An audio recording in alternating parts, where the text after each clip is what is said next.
How to share current location in WhatsApp.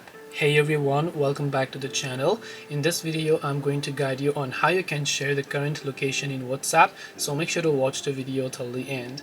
Now, sharing current location on WhatsApp is actually quite very simple. All you have to do is go ahead and then first of all make sure to launch the WhatsApp application here, and once you launch your WhatsApp app, you just need to select a person to whom you want to share your location with.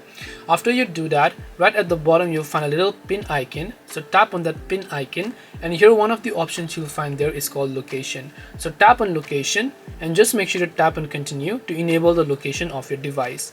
Now first of all, you also want to make sure you enable the location and then you allow the access. After you have done that, you should be able to see this here. So here you can just tap on it, tap on location, and then here you can see it says send a current location, so you can simply go ahead and then send a current location option over here. This way you should be able to share current location on WhatsApp. Hope this video was very helpful. If you have got any more questions, feel free to also leave them down below. Thank you for watching till the very end of this tutorial, and see you soon in our next video.